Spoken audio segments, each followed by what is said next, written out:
Hi friends, welcome to Sikdar's academy. Sikdar's একাডেমিতে সবাইকে স্বাগত। অবশেষে কি জট কাটলো? শিক্ষকদের সেকশন নিয়ে বিরাট নির্দেশিকা কিন্তু জারি করেছে শিক্ষা দপ্তর। তো কাদের কি পরিবর্তন হয়েছে বিস্তারিত এই ভিডিওতে আমরা জানবো।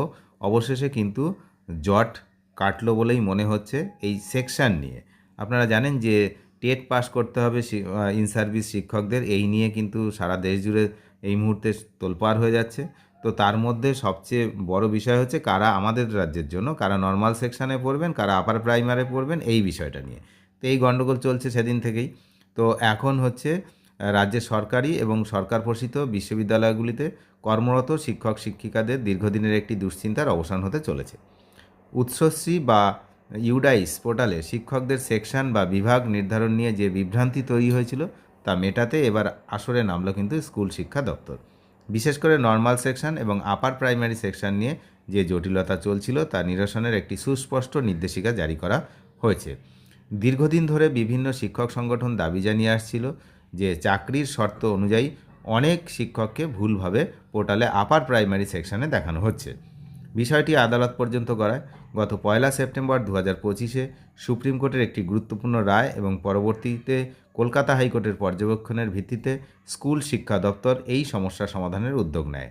এর পরিপ্রেক্ষিতে গত 25 ফেব্রুয়ারি 2026 স্কুল এডুকেশন যে কমিশনের দপ্তর থেকে রাজ্যের সমস্ত জেলার যে সমস্ত ডিআইরা রয়েছেন, তো তাদেরকে উদ্দেশ্যে কিন্তু একটি নির্দেশিকা পাঠানো হয়েছে।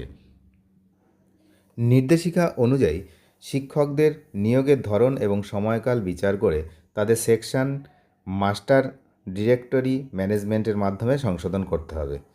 তো কাদের কোন বিভাগে রাখা হবে তার বিস্তারিত রূপরেখা কিন্তু দিয়ে দিয়েছে। পুরনো নিয়োগ RLST 2016 সালের আগে বা RLST ব্যবস্থার মাধ্যমে যে সমস্ত শিক্ষক নিযুক্ত হয়েছিলেন 13 সেপ্টেম্বর 2022-এর নিয়ম মেনেই তাদের নর্মাল সেকশানে রাখতে হবে। তাদের কোনোভাবেই আপার প্রাইমারি বা সেকেন্ডারি সেকশানে স্থানান্তর করা যাবে না। কর্মশিক্ষা ও শারীরশিক্ষা ফার্স্ট SLSTর মাধ্যমে নিয়োগপ্রাপ্ত শারীরশিক্ষা এবং কর্মশিক্ষার শিক্ষকদের আপার প্রাইমারি সাবসেকশানে অন্তর্ভুক্ত করার নির্দেশ দেওয়া হয়েছে। নতুন আপার প্রাইমারি শিক্ষক 2024 সাল বা তার পরবর্তী সময়ে যারা নির্দিষ্টভাবে উচ্চ প্রাথমিক স্তরের জন্য নিযুক্ত হয়েছেন একমাত্র তাদেরই আপার প্রাইমারি সেকশানে রাখা হবে।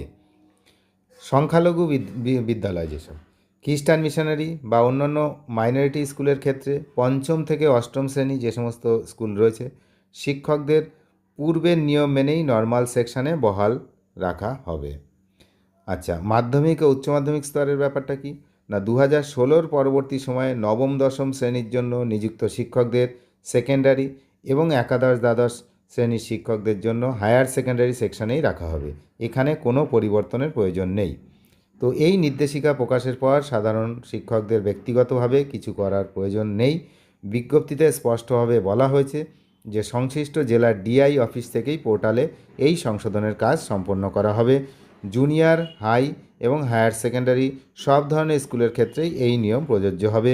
এর ফলে ভবিষ্যতে বদলি বা অন্যান্য প্রশাসনিক কাজে শিক্ষকদের আর অহেতুক হয়রানির শিকার হতে হবে না বলেই কিন্তু মনে করা হচ্ছে।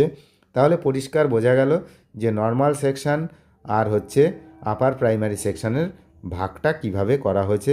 আশা করি সবাই ক্লিয়ার বুঝতে পেরেছেন। অনেক ধন্যবাদ শেষ পর্যন্ত দেখার জন্য। চ্যানেলে নতুন হলে নিয়মিত আপডেট পেতে অবশ্যই চ্যানেলটিকে সাবস্ক্রাইব করে সঙ্গে থাকবেন। ধন্যবাদ।